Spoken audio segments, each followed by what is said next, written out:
নমস্কাৰ, মই বহি আছো বৰ্তমান মই প্ৰতিনিধিত্ব কৰা জাগিৰোড সমষ্টিৰ কুমৈ গাঁৱত।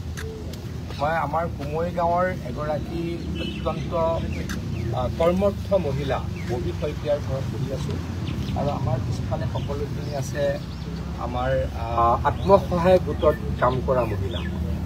মই ববী শইকীয়া বাইদেউৰ বিষয়ে আপোনালোকক অকণমান জনাব খুজিছোঁ। আমাৰ বাইদেউ হৈছে আমাৰ যিটো অসম গভৰ্ণমেণ্টৰ বা কেন্দ্ৰীয় চৰকাৰৰ লাখপতি বাইদেউৰ কনচেপ্ট, সেই লাখপতি বাইদেউৰ কনচেপ্টটোৰ এগৰাকী প্ৰতিনিধি বা এগৰাকী সদস্যা হ'ল আমাৰ ববী শইকীয়া ডাঙৰীয়া। তেখেতৰ সন্মুখতে ঘৰৰ সন্মুখতে এখন দোকান আছে আৰু তেখেতে লাড়ু পিঠা আৰু জলপান নিজে বনাই বজাৰত বিক্ৰী কৰে। আমাৰ জাগিৰোডত বিক্ৰী কৰে, আমৰিঘাটত বিক্ৰী কৰে, মাজে মাজে গুৱাহাটীলৈও পঠায়। এভাৰেজত তেখেতে 50,000 টকাৰ জলপান লাড়ু পিঠা মাহত বিক্ৰী কৰে আৰু তেখেতে আমাক কোৱা মতে 20,000 পৰা 25,000 টকা তেখেতৰ মাহত ইনকাম হয়। তেখেতৰ এখন দোকানো আছে, অকল লাড়ু পিঠা নহয়, এখন বেলেগ মাল বস্তু মানে গেলামালৰ দোকান এখনো আছে। গতিকে খুব ভালদৰে তেখেতে নিজে ঘৰখন চলাবলৈ সক্ষম হৈছে। যদিও তেখেতৰ স্বামী পৰিয়াল আছে, তেখেতলোকে নিশ্চয়কৈ কাম কৰে, কিন্তু বাইদেউ বহি নাথাকি কাম কৰিবলৈ ওলাই গ'ল আৰু কাম কৰিবলৈ ওলাই গৈ বাইদেউ লাখপতি বাইদেউ হ'ল। আজিৰ পৰা 1.5 বছৰ আগতে প্ৰধানমন্ত্ৰী নৰেন্দ্ৰ মোদী ডাঙৰীয়াই যেতিয়া দিল্লীত গোটেই ভাৰতবৰ্ষৰ লাখপতি বাইদেউসকলৰ লগত মিলিত হৈছিল, তেখেতে লাখপতি বাইদেউসকলৰ লগত মত বিনিময় কৰিছিল। আমাৰ ববী শইকীয়া বাইদেউ দিল্লীলৈ যাবলৈকে সক্ষম হৈছিলে। গতিকে কালি এটা আমাৰ সমষ্টিত বিশেষ, সেইকাৰণে মই আজি গোটেই আমাৰ পৰৱৰ্তী সময়ৰ লাখপতি বাইদেউসকলৰ লগত আহি উপস্থিত হৈছোঁ।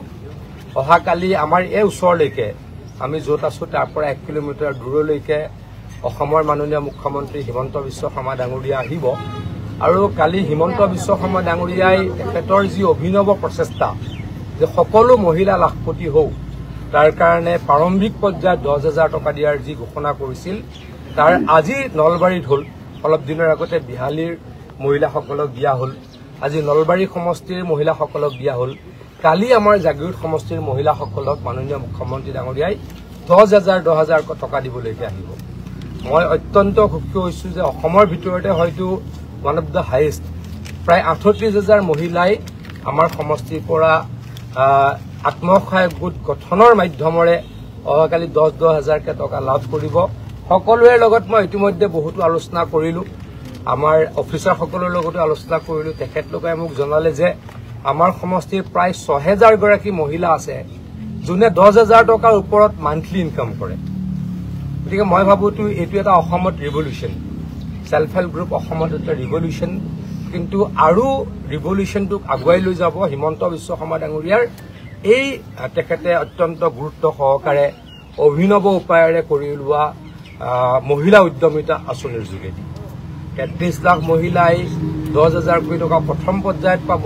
তাৰ পাছৰ পৰ্যায়ত যোনে কাম কৰে, এই 10,000 টকা পাই যিসকলে কাম কৰে তেওঁলোকক 25,000 টকা পৰৱৰ্তী সময়ত দিম বুলি মাননীয় মুখ্যমন্ত্ৰী ডাঙৰীয়াই ঘোষণা কৰিছে। তাৰ পৰৱৰ্তী সময়ত আৰু 25,000 টকা পাই যোনে কাম কৰিব তেওঁলোকক 50,000 টকা দিম বুলি ঘোষণা কৰিছে। মানে চৰকাৰৰ ফালৰ পৰা 85,000 টকা দিয়া হ'ব 3টা ইনষ্টলমেণ্টত, আৰু এইখিনিলৈ সকলোৱে তাক ডাবল কৰিব পাৰে।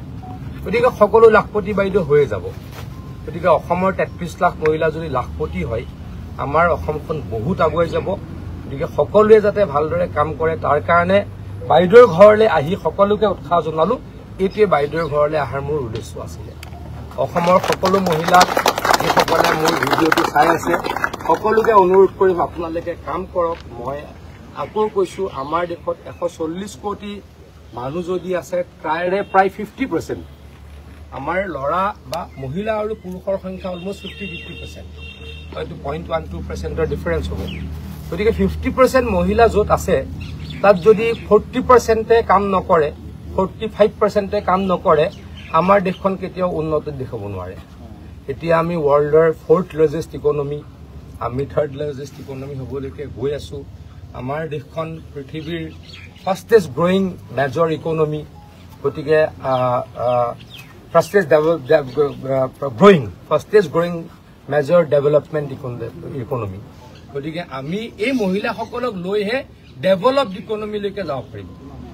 এতিয়া আমি ডেভেলপিং ষ্টেজত আছো আমাৰ আকৌ কৈছো যে এতিয়া আমি 4th লাৰ্জেষ্ট ইকনমি আমি 3rd লাৰ্জেষ্ট ইকনমি হয়তো অহা 3-4 বছৰত হৈ যাম কিন্তু ডেভেলপ হ'বলৈ আমি এতিয়াও বাকী আছো প্ৰধানমন্ত্ৰী ডাঙৰীয়াই কৈছে যে 100 বছৰত আমি 1947 চনত আমি দেশখনে স্বাধীনতা লাভ কৰিছিলো 2047 চনত 100 বছৰ হ'ব প্ৰধানমন্ত্ৰী ডাঙৰীয়াই ভাবে যে 2047 চনত আমি ডেভেলপ নেশ্যনলৈকে আমাক লৈ যাব পাৰিম কিন্তু তাত যদি উইমেন পাৰ্টিচিপেশনস কম থাকে আমি কেতিয়াও ডেভেলপ হ'ব নোৱাৰো উইমেন পাৰ্টিচিপেশনস কেতিয়া হ'ব যেতিয়া আমাৰ মহিলাসকলে কাম কৰিব এই সকলোকে মই নমস্কাৰ জনাইছো জোৰ কৰিছো আপোনালোকে সকলোৱে যাতে এই 10,000 টকা লৈ কাম কৰে পৰৱৰ্তী সময়ত যাতে হিমন্ত বিশ্ব শৰ্মা ডাঙৰীয়া কাম কৰিবলৈ আৰু উৎসাহ যোগাই আৰু আশীৰ্বাদ যোগাই এইখিনিকে মোৰ কৈ বক্তব্য সামৰিছো আৰু আপোনালোকক আকৌ কৈছো আপোনালোকে ভালদৰে কাম কৰক